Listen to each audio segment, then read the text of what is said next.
The average man, I believe, the average real man, does not need to go get therapy for the battles and the burdens he's carrying inside.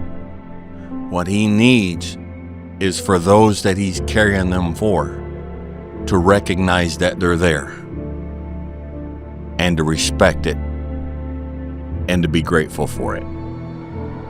They don't need therapy, they need gratitude. Let's take away vulnerability, okay? Because a lot of times men won't open up, they won't respond because it's looked at as becoming vulnerable. If I'm sitting here and if I'm one of these guys and my significant other is sitting there, I can communicate to her what I need to communicate without being vulnerable. I can maintain my strength and communicate to her. I can say, look, I'm working 60 hours a week, and the environment that I'm working in is very, very difficult. And I come home and I only have 8 hours here at the house, and this is the only place of peace I have in this entire world. And when I come home, you're angry all the time. You're not satisfied about anything. You know, whatever the situation is, if you're not going to provide for me that little bit of peace, that this is the only place I can get, what are we doing? Young men these days were never taught by another man how to treat a lady like a lady. And they go into a relationship, girlfriends, marriages, getting all their information from Hollywood. And it's a crash and burn because they don't understand relationships, they don't understand communication, they don't understand the balance between being a man and being a bore, being a buffoon. How does he find that balance that fits him? I've heard you say that a good man is born to serve, not born to make money. Absolutely. What's that mean to you? If I pour all my life into making money, that's for me. But if I pour my life into as many people as is fitting, their life is better for me having come through. What means the most to me is that when you leave here today, in some small way, your life is better for us having sat down and talked. I'm really bothered by these guys who are financial gurus who will fire you if you don't have a six-pack. There's a problem. There's a main thing, staying the main thing, problem with that viewpoint on life. I want to see men that I want to see them find balance. I don't want to see them find money. I don't want to see them find six-packs.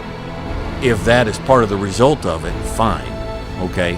But I want them to find balance, and I want them to find that place inside where they're like, my main thing is my main thing and it's enough. I think a real man is born to serve. And serve means provide for those that are in your sphere of you to provide for. It means to protect. It means to encourage. It means to teach and to train. And sometimes it means to step back and let them hit the wall. Sometimes the best service you can do for somebody is to, when it's all done, walk up and look down and say, did that hurt? You know, that's what they needed. But we won't do that because it makes us look bad, and even in our service to others, we do it for ulterior motives, you know.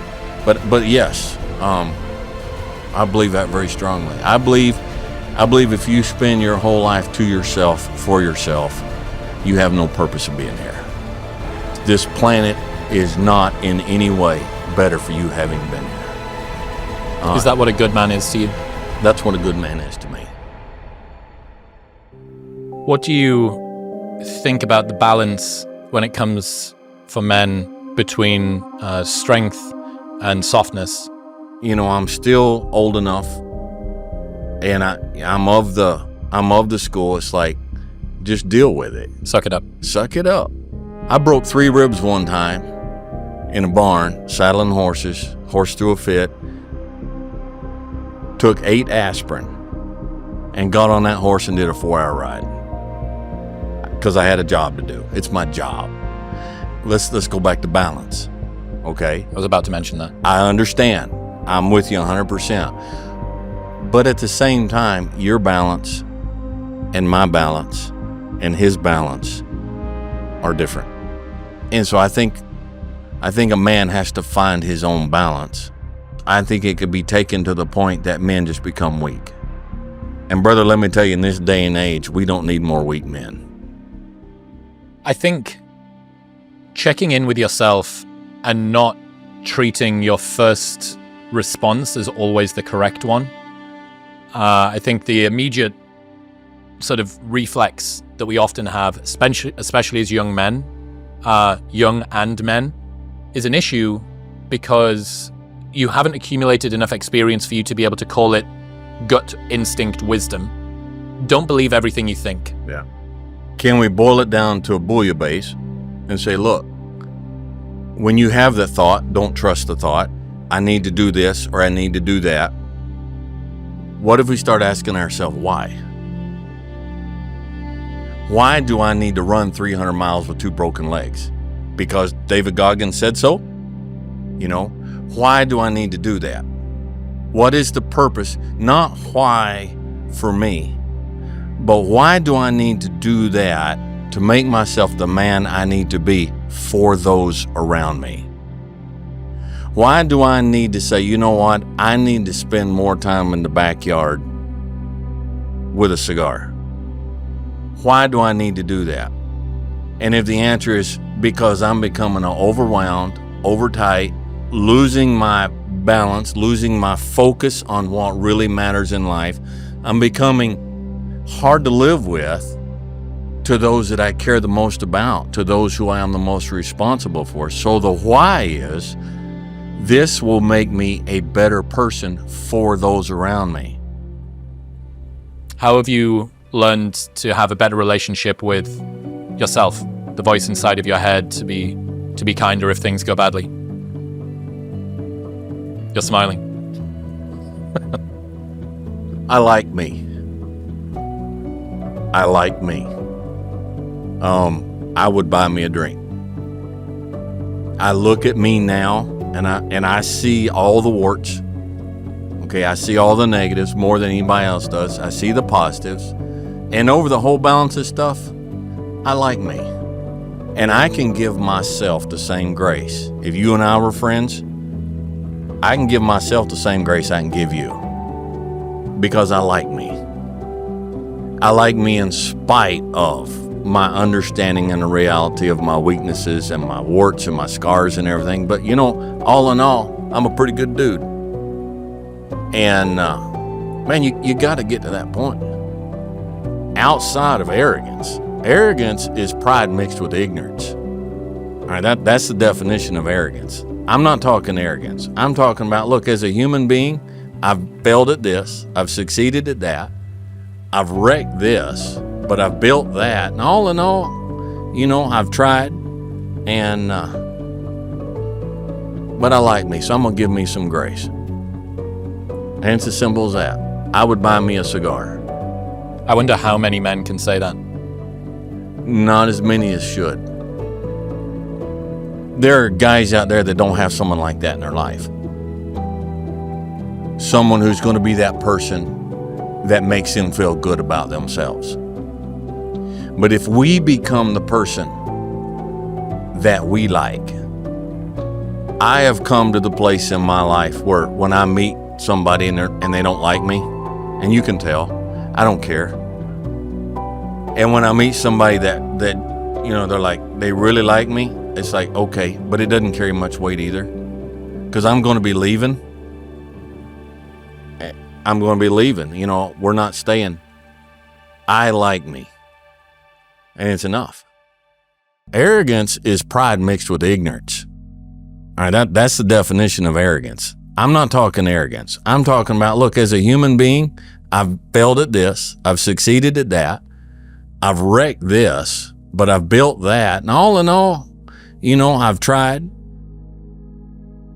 But I like me, so I'm going to give me some grace. And I wonder how many people can say that. How many people say, I like me? They would give more grace, more care, more attention, more love to somebody else than themselves. There's a statistic around, I think on average, the likelihood that you are going to complete a course of antibiotics yourself is about 50%. Right. The likelihood of your dog completing it is 95%. Yes. Yeah. So we're literally capable of caring for a pet. Right. Nearly double as well as we can for ourselves. Remembering that if you die, no one can look after the pet. Serving others from a cup which overflows around your own is important. Tell me, how do you like yourself? Find somebody that you like, that you genuinely like, and figure out what it is about them you like. I like that. That's something I like. That person is, they're understanding, they're gentle, they're hardworking, they're honest. This is what I like about that, and incorporate that stuff into your own life. If that's the stuff you like, then incorporate that stuff into who you are, and then you like yourself. It's not rocket science. But if we become the person that we like, I have come to the place in my life where when I meet somebody and they don't like me, and you can tell, I don't care. I like me. And it's enough. You know, this was a lesson that I realized toward the end of my 20s, where I'd accumulated a lot of success and status in maybe the way that modern society tells a young man that he should, with freedom and notoriety and women and stuff like that. And that was cool and like, to look back on, fun. But it was beginning to get to the stage where I didn't like me all that much. You know, I hadn't done anything bad, but I just felt like I was built for more. I was built for different, built for something else. Right. And I realized that I wasn't keeping promises to myself. Right. That if I said I was going to wake up at a certain time, the snooze button would be hit 3 times. Right. If I said that I was going to stick to my diet or go to the gym or do this thing, maybe it would happen, but it wouldn't happen quite the way that I'd meant it to, and there would be some negotiating and some cajoling and some falling short. You know, how can you have faith that you're going to go and do all of the things that you want in life when you can't not hit the snooze button? Right. Or you can't not cheat on your diet. You can't not do, you know, you are constructed by the tiny decisions that you make every single day. Well, I'll just say I came to a place in life where I just didn't like me anymore. I wasn't a very nice person. And I was just very on edge, very angry. So I had to make some decisions. I can't continue to live like this. Angry, there's no benefit to it. You know, it doesn't fix anything. You know, anger, it just turned out, I'm like, this is not profitable. And this is eating me up inside. And I'm making stupid decisions.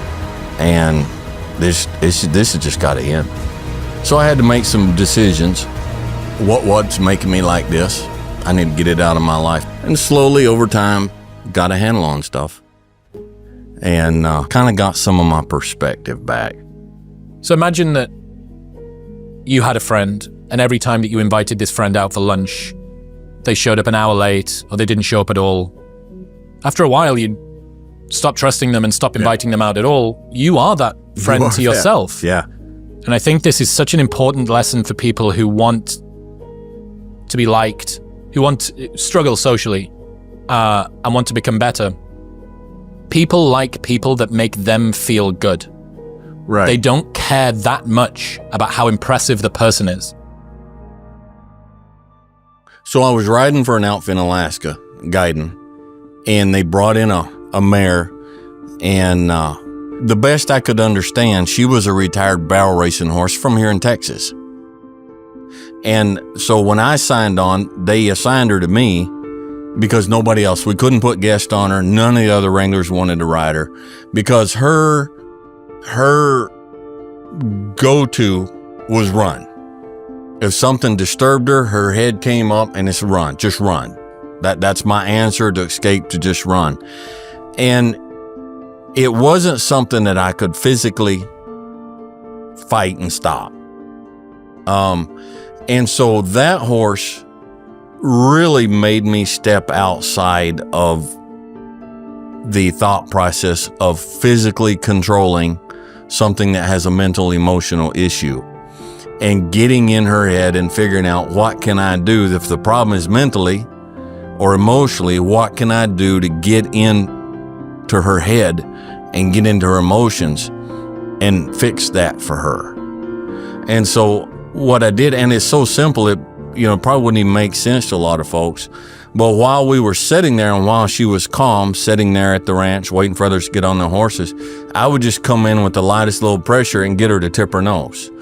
Not pull her nose in, just give a signal, hey, tip your nose. So she'd tip her nose. And we just do that and just do that. And then when we get out on the trail and she started getting anxious about something and her head would come up, I would just default to that. And so she would find something that she was secure, the signal, and she would calm down, and she would calm down. And working with that mare for the summer, I made huge strides with myself in stepping outside of the norm of trying to physically control something that isn't ideal. Yeah, I mentioned that I had ridden a horse for the first time in Texas, and they gave me whatever the leader of the group is for the horse, whatever that's called, and I was right far at the back, and this horse was eating, and the lady that was guiding the group said, just give him a little pull and he'll come along. I gave him a little pull, he didn't move. I mean, it is absurd to explain how strong these things' necks are. Yeah. And I'm like, so I don't think he doesn't want to come. She's like, no, just take a little bit more. I'm like, I'm a pretty strong guy. So I was like, right, okay, I'll give it a big pull. Didn't move. I'm like, and by this time they're 100 yards away. Yeah. I'm like, he doesn't seem like he wants. She said, no, like a really big pull. So I went mixed grip, like you do on a deadlift. Yeah. Set my feet into the stirrups and like 1 rep maxed this horse's head up. And finally he got up. And that was absolutely not the most efficient way to get him to do that thing. There would have been a much better way than me. Right. Now, what I teach folks is I don't want his body. Okay? I want his mind. Now, if I physically, like you just went through, if I physically get his body to do what I want, but I don't have his mind, as soon as he gets a chance, he's going to go back again. But if I ignore the body and I get the mind, if I have the mind, I have the body. So in a situation like that, what I do is I don't pull his head up. Okay, I take the reins and I bounce that bit that's in its mouth. I bounce it pretty sharp. And he decides in his mind, I don't like that. I think I will pick my head up. I'm going to suggest to you that you decide it's in your best interest for you to pick your head up. And we go for the mind. And how much in life, you've got all these folks working for you here, and you can't physically browbeat and nag and threaten. You've tried. Does it work? No. They're belligerent. Yeah, I've already heard stories. Yeah, it's just But you want to make things so that they decide that if this is what Chris wants done, it's in my best interest. I want to go do that. Yeah. And again, it's communication, and again, it's getting in the horse's mind and working with the horse in that manner. I'll give you an illustration if I can, all right? One of the cardinal sins in my book is when I go to get on a horse and the horse walks off. When I'm part way up, I'm stepping up, I'm swinging my leg over and he's walking, he's leaving, okay? That's a cardinal sin. So we have a difference of opinion here, me and the horse. It's like, I want you to plant your feet and I want you to be still while I get on, and then I'll tell you when I want you to go. He says, well, I want to go. So I'm not going to sit there and pull back and say, whoa, and do that one-legged hop along Cassidy down while I'm trying to get in the saddle. I'm not going to do that. I'm not going to physically hold him back. I'm going to put my toe in the stirrup, and I'm going to go to step up, and when he walks off, I'm going to step back out, and I'm going to make him keep walking in a circle around me 8 or 10 times. I'm like, I wanted you to stand still, but you want to walk. I tell you what, I'm a nice guy. I'm going to let you walk. I'm going to let you do what you want in a controlled manner. You pick the tune, and I'll pick the dance.